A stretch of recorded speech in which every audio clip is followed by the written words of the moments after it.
Hello, everyone. Welcome to day 6 of our 19 Days of June live stream series or daily series of mindfulness for us busy humans.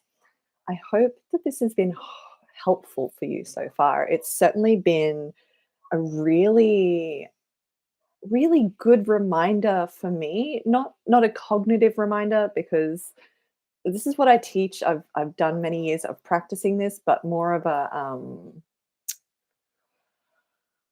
definitely more of like that embodied reminder of, oh, yeah, this is why we do this. So it's been a really good week for me personally so far in the sense of how that has been feeling. But I would love to hear if that's been the experience for you as well. Um, Today, for those of you who haven't met me or who don't know me, or for whatever reason you are just finding this one first before you found any of the other days. My name is Jess Jash. I am the owner and founder of J-Leigh. I specialize in embodied leadership training and coaching. And what embodied leadership means is building those leadership skills around communication. That is my academic degree, and it is my corporate professional experience. So I draw a lot from that in our leadership, but more specifically to do with emotional intelligence, stress management and awareness, and emotional regulation, nervous system, all of those things in embodying ways. So it's really bridging the gap between one side, which could be very woo woo for some people, and the other side, which could be very cognitive and corporate. We're bridging the gap and going, hey, we get to be whole humans. So that is the work I do. Thank you for joining me. Today's mindfulness practice is it is actually one that was going to come in at some point, but today is going to be the theme. And the reason for that, I'm going to explain this and it's just to share because it's in my mind, because it's been brought to mind in the last 20 minutes for me. But it's also really supportive of what we're talking about in terms of mindfulness right now in this moment. So there's no affiliation professionally between me and this place that I'm about to mention. So just to be really, really clear, there's no affiliation at all. It is just something that personally in my home life, we enjoy a lot here. And that is for the last 2 years or more. We at home here have been watching the Monterey Bay Aquarium live cam, like the live stream on YouTube. They have it for many of their exhibits, for many of their animals.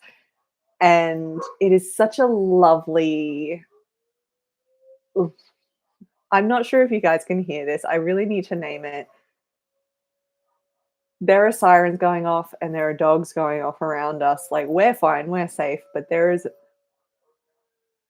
a new dog in the neighborhood, and they just this is perfect for the theme, but they just want to sympathize, and they are howling like a siren. It's not my Malamute, but oh boy. So this is perfect. Anyway, in case you can hear it, we're just going to name that. If you can't, just know that's going on in the background. So everything's supportive of this. So Monterey Bay Aquarium, they have many, many different live streams, and there's something in it that heals my soul. There is something we mainly watch the otters because otters are just the sassiest, most delightful, most like gremlin-y little beautiful little things. So we mainly watch the otters, and in this live stream, we learnt all the work that Monterey Bay Aquarium does in terms of rehabilitation for otters and the otter numbers, because they were hunted to near extinction for their fur coats and all of this stuff, and they've sort of rehabilitated a lot of their mama otters, even if they're not actual mamas, play surrogate mothers to pups that they rescue, and most of the time they try and get those pups back out into the wild, but if they cannot be released into the wild, they stay on exhibit. And They until today, they were home to the oldest known otter in captivity, Rosa, who today passed at the age of 24. So otters are known to live in captivity anywhere between 15 to 20 years, I think they said. Um, and not in captivity. I think the number is far less. So she was a very old, wise queen. And I wanted to talk about her for a moment because that's amazing. But the reason I am sharing this in terms of mindfulness, thank you for bearing with me, in terms of mindfulness, is there is a really beautiful experience of presence that we can get when we are not just in the company of animals, but just slowing down and just watching animals or watching nature, right? So I'm going to talk about animals because I'm an animal person. I'm guessing that not everyone in the world is an animal person. I'm not sure I know those people, but if that is you, you are still welcome here. It might not be animals, it might be watching clouds, or it might be watching the breeze move through the trees as I look out the window here, and that's exactly what I looked at, right? So I'm going to talk about animals, but we're talking about nature and mindfulness. And if you don't have an animal for whatever reason, that's okay too. That's why I shared about the live stream. Monterey Bay is not the only one who does it. I just wanted to share because I only saw the announcement in the last half hour about Rosa, and that's why I share that, because that's my experience, right? And that's all I can do is just share my experience. But if you don't have an animal, there are ways that you can still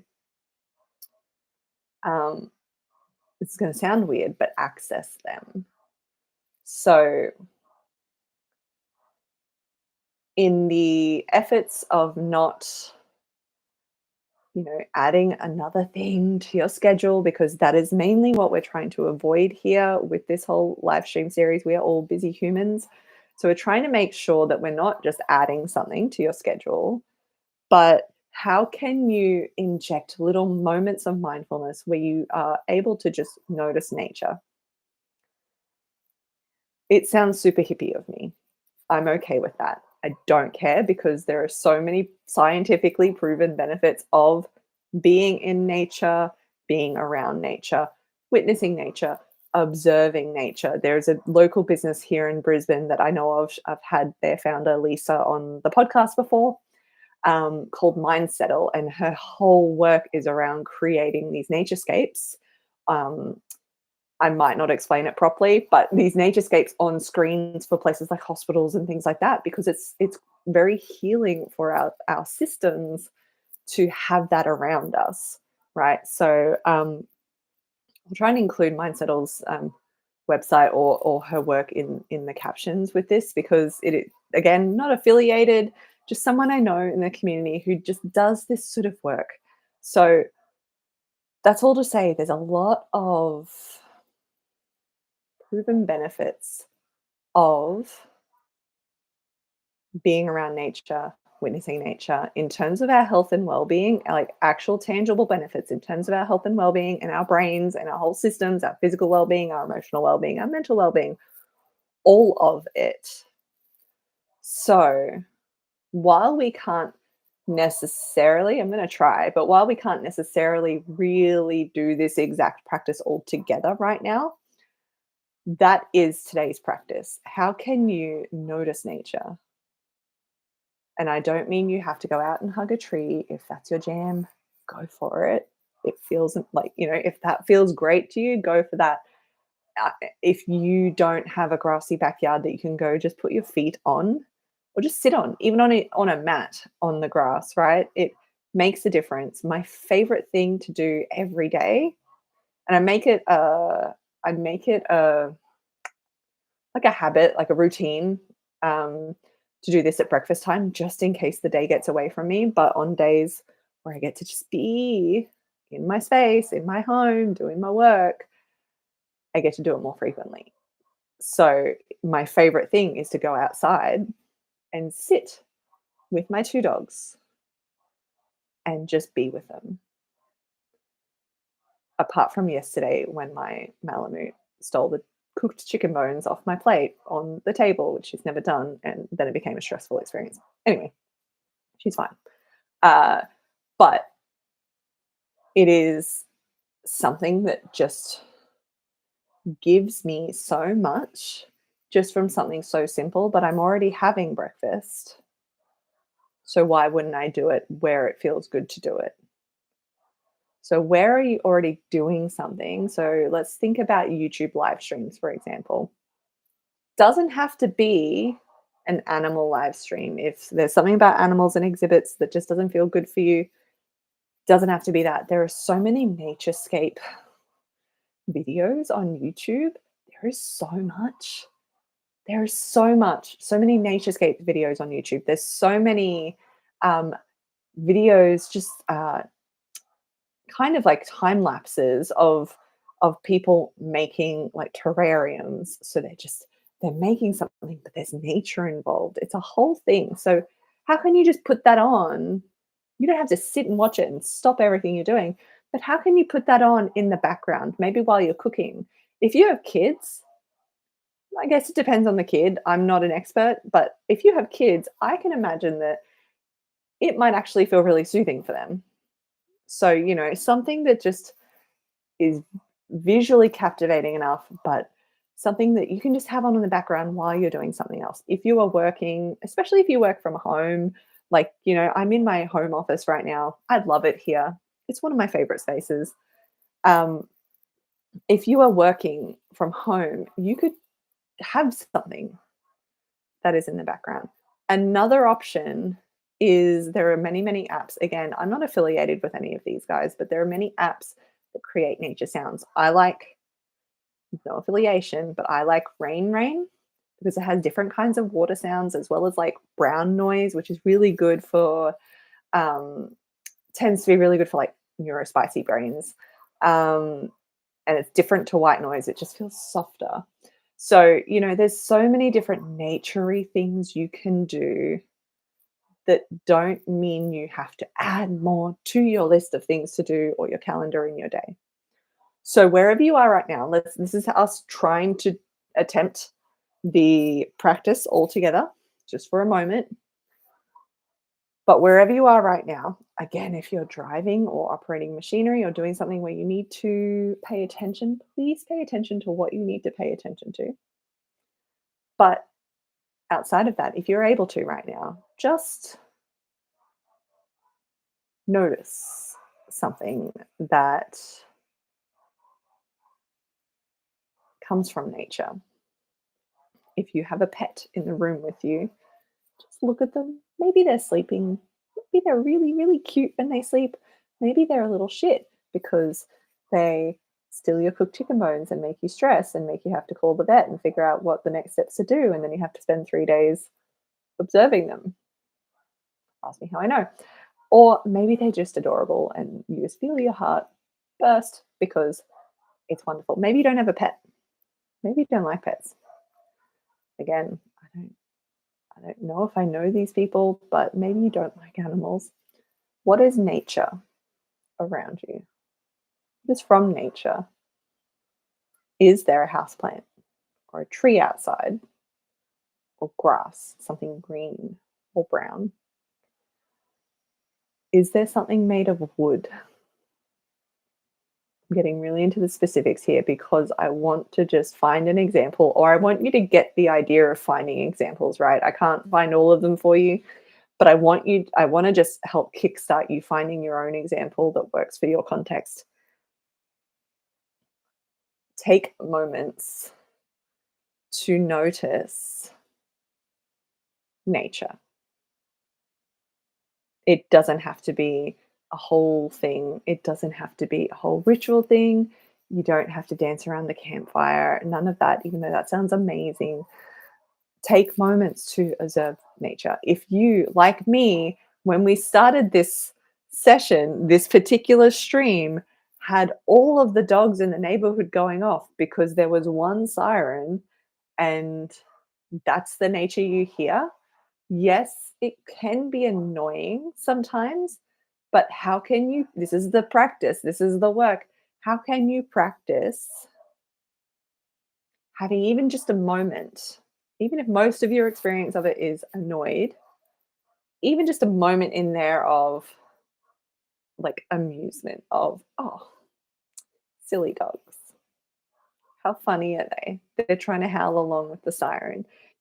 Something that just softens the edge on it for you.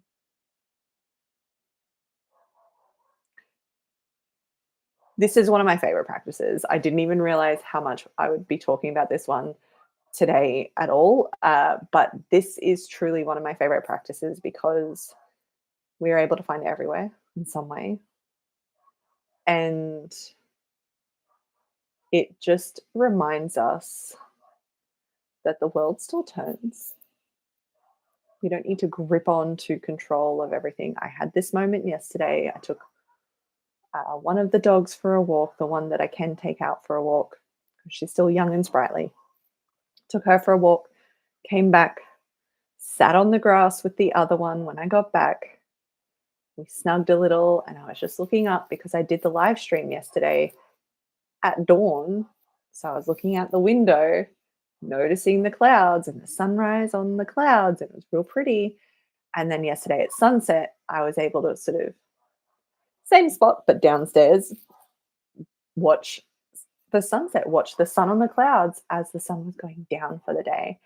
And it sounds really esoteric and really, it might sound a certain way to you, but I had this moment of just a softening in my body where there might have been tension because sometimes we can creep into holding tense, trying to hold control, hold the grip of everything. And that's where we forget to practice our mindfulness. And then we have those moments of watching the clouds move and go, oh, yeah, I guess the sun does rise and set each day. And I don't have to do a thing about that. The earth does continue moving. And that is under my control. That's not something I have to control. How good is that? So, hopefully, this one has been helpful. If you are looking for an animal live stream recommendation, again, Monterey Bay Aquarium do such beautiful work in terms of rehabilitation and in nature, in the wild. So, yeah, they're probably needing a little extra love today as well with the loss of their Rosa. So, in any case, find what works for you. It's just, it seems so simple. Some might think it seems silly, like, oh, nature. But I tell you, we've known this for millennia. We've known it not just for centuries, but we've known this for so long. But now we have science behind it. So observe nature in some way, observe nature, and just let that be a regular practice. All right. I'll see you guys tomorrow for our day 7.